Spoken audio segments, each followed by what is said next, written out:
The servant of God, Prophet Isaiah, in Isaiah chapter 65, states that God is creating a new heaven and a new earth, and that the former things will not be remembered or come to mind anymore.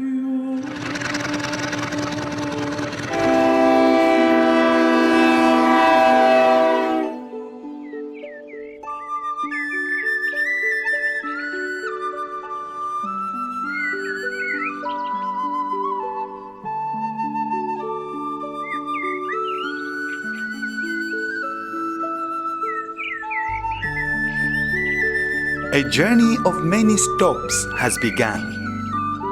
From the undulating plateaus of South Africa, Namibia, and Botswana, adjoining the uplands of Zambia, Malawi, and Zimbabwe through the coastal rolling mountains and escarpments of Mozambique to the highest peak of Lesotho's Mount Incliniana, is born the new Jesuit province of Southern Africa.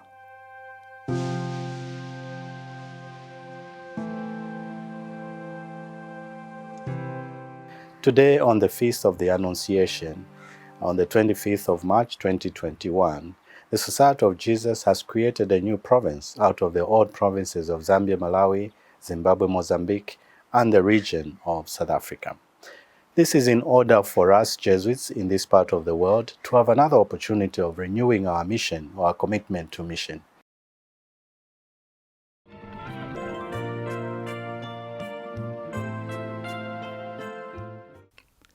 Strangled and body cast into the Msengezi River in the Monomotapa Kingdom, Gonzalo da Silveira planted the first seeds of faith in the interior of Southern Africa. The once forgotten residences of Good Hope and Immaculate Heart of Mary, lying at the colonial settlement of Old Tati in northeast Botswana, today silently witnesses the resurrection of the Zambezi mission into one province of the Jesuits of Southern Africa. With about 395 Jesuits listed in the catalogue, under the able leadership of the Very Reverend Father Leonard Chiti as the provincial, and headquartered in Lusaka, Zambia, a new exciting journey begins. Zambia got its independence from Britain on the 24th of October 1964. Since then, Zambia has been a relatively stable democracy, having consistently peacefully transferred power between three political parties. Zambia's economic performance has stalled in recent years due to declining copper prices, significant fiscal deficits, the COVID-19 pandemic, and energy shortages. The cost of living keeps rising as the kwacha suffers a free fall against the dollar. However, Zambia is one of the highly urbanized countries in Southern Africa. In recent years, the country has seen a boom in infrastructure development. Wide roads, flyovers, shopping malls, and modern buildings, among others, are indicators of this infrastructure boom. Despite its economic growth, Zambia is still one of the poorest countries in the world, with 60% of the population living below the poverty line and 40% of those people living in extreme poverty.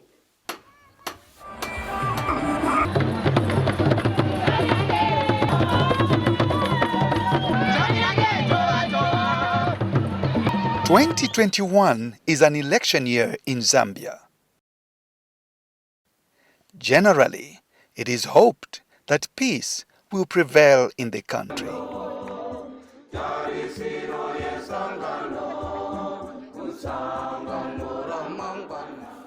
The Zambia Conference of Catholic Bishops enlists 11 dioceses including 2 archdioceses. There are about 4 million Catholics in the country.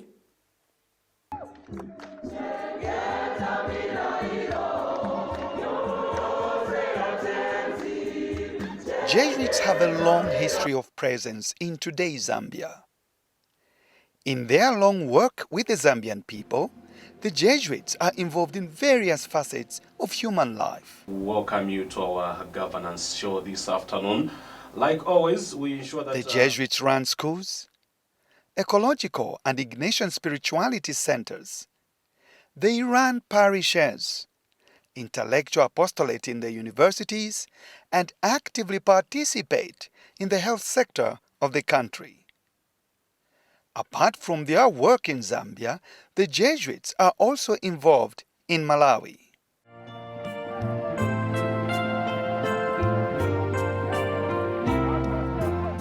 Malawi got its independence in 1964 from Britain. At present, Malawi has a population of 18 million. Formerly, Malawi was known as Nyasaland. A third of its surface area is occupied by Lake Malawi, also known as Lake Nyasa. Generally, Malawi is classified among the poorer countries of the world. 83% of its population live in rural areas and survive on subsistence farming. Economically, Malawi is dependent on tobacco, which accounts for approximately 69% of its total export. Although Malawi was not until 1992 formally incorporated into the then Zambia province, Jesuits had been engaged in a variety of ministries in the country.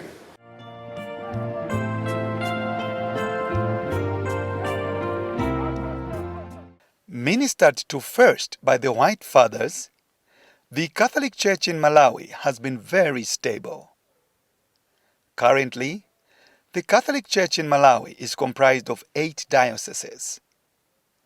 The involvement of Jesuits in Malawi remained critical. Over the years, the Jesuits were involved in the seminary training of the local clergy.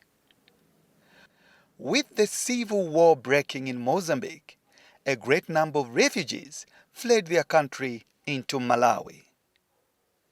In response to this refugee crisis, the Society of Jesus set up a Jesuit Refuge Service Center in Malawi. I was a refugee. When I was only 2 years old, I was forced to flee from my country. For 6 years, I journeyed by foot across different countries, before I found safety in a refugee camp in Malawi. There, I got the opportunity to go to school and pursue my education. In Malawi, the Jesuits ran a secondary school known as Loyola High School. They also ran an ecological center, Jesuit Center for Development and Ecology. Apart from these 2 apostolates, the Society of Jesus in Malawi runs a parish. Some of the members are involved in different works, such as the health sector of Malawi as doctors. The coming of the Southern African Jesuits into one province provides the society with more opportunities to do more.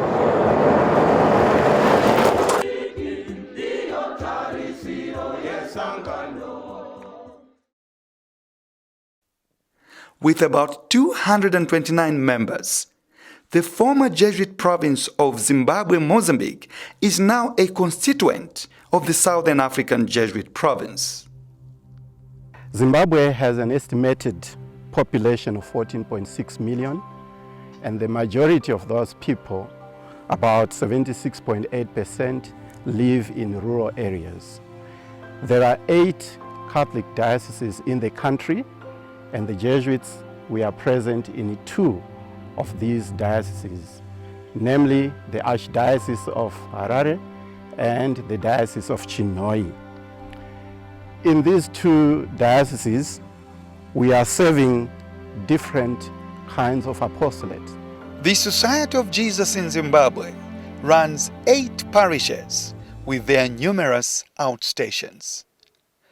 Of these 8 parishes, 4 belong to the Society of Jesus.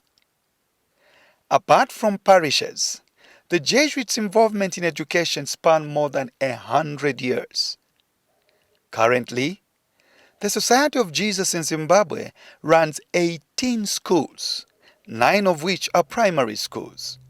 We are present in 2 hospitals, St. Paul's Musami and St. Rupert's Maya in Makonde. We are also responsible for the chaplaincy apostolate to the tertiary institutions of higher learning in Zimbabwe, as well as chaplaincy to religious houses and institutions. The country is also host to Arupe Jesuit University, which falls under JCAM. Apart from running schools, the Jesuits in Zimbabwe own 2 tertiary institutions, the School of Social Work and St. Peter's Technical Vocational Training Center in Harare. In addition, the Society of Jesus in Zimbabwe is also involved on social justice issues through its center like Silveira House.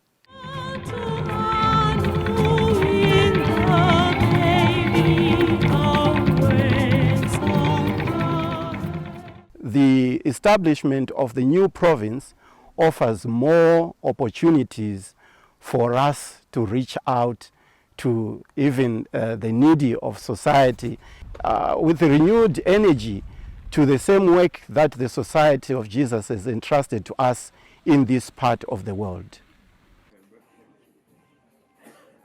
Rowing into the deep is a call of each Jesuit in the Southern Africa province.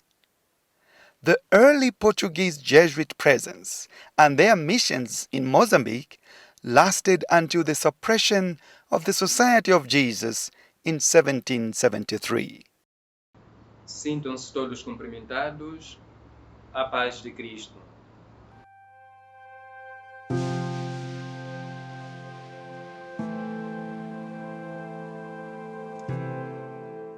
Faço uso quase literalmente do livro do Padre José Augusto Alves de Souza, intitulado Os Jesuítas em Moçambique, no 50º do 4º período da nossa missão.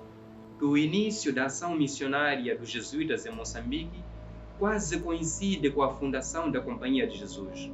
São Francisco Xavier, a caminho de Goa, Índia, em 1541, fez uma escala de 6 meses na ilha de Moçambique, no norte do país. Há um número significativo de jesuítas moçambicanos em formação que estão fora de Moçambique, e alguns deles estão em Lusaka, outros em Harare, outros em Kima College em Nairobi, ou outros em Kinshasa, outros nos Estados Unidos. Então, estamos espalhados. E recordo que em Lifidzi foi o marco da nossa presença em Moçambique. E na Angônia também, nós temos a comunidade Padre Valdir dos Santos, em Satemwa. Ela conta com 4 jesuítas, um padre, um irmão e 2 escolásticos. Os jesuítas lá, eles tomam conta da paróquia, da paróquia da Fonte Boa. Somos responsáveis pelo Centro de Espiritualidade e Formação, somos responsáveis do projeto agrícola, do projeto agropecuário e do projeto Sementes de Amanhã. A paróquia de Fonte Boa tem um significado profético para a Companhia de Jesus, porque em 2007, um padre jesuíta brasileiro, Padre Valdir dos Santos, e uma leiga portuguesa, Idalina, foram barbaramente assassinados por malfeitores. Eu acho que esses são alguns elementos do ser do moçambicano que temos que ter em conta na nova província. Há muitos outros aspectos que nós poderíamos acrescentar neste vídeo, mas eu creio que esses são os mais importantes.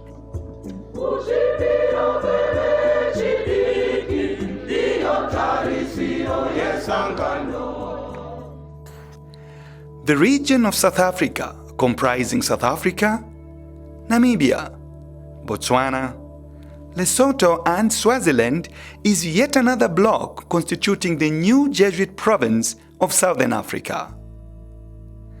Grahamstown, once the center of the early establishment of the Zambezi Mission, is alive to the reality of Jesuits coming together.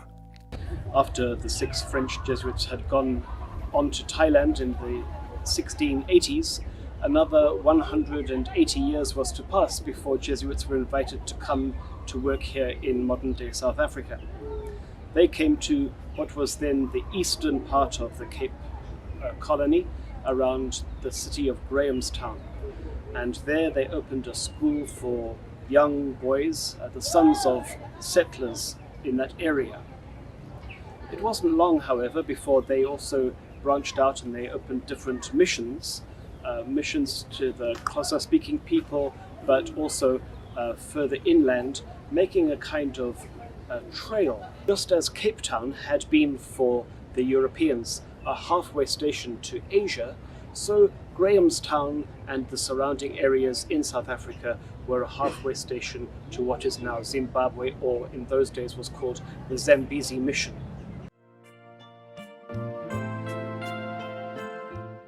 In 1978, the Jesuits in South Africa were separated from the former Zambezi Mission. From that moment, the Jesuits of South Africa became a dependent region of the British Jesuit province. With the creation of the new Jesuit province of Southern Africa, Jesuits in South Africa are now a constituent of this new province. Now we are about to become part of this wider Southern African province, and all kinds of exciting things are bound to happen from now on as we are united again with our Jesuit brothers who live north of the Limpopo, north of the Zambezi and beyond. Currently, the Jesuits in South Africa own and run the Jesuit Institute in Johannesburg.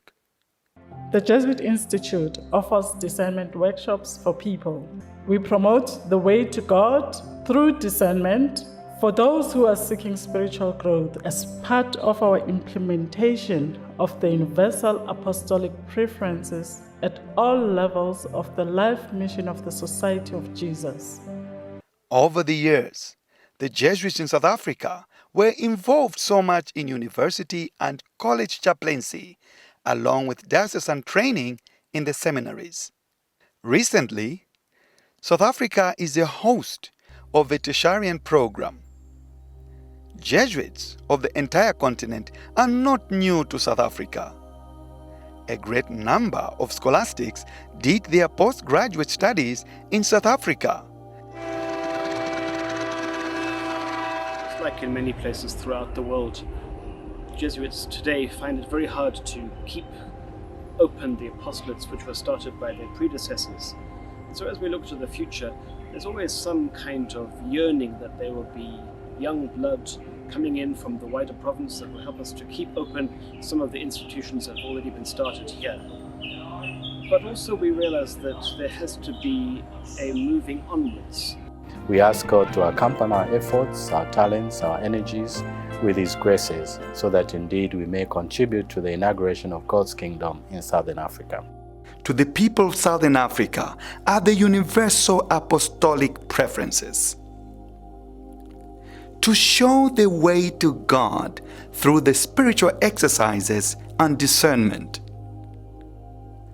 To walk with the poor, the outcasts of the world, those whose dignity has been violated in a mission of reconciliation and justice. To accompany the young in the creation of a hope-filled future.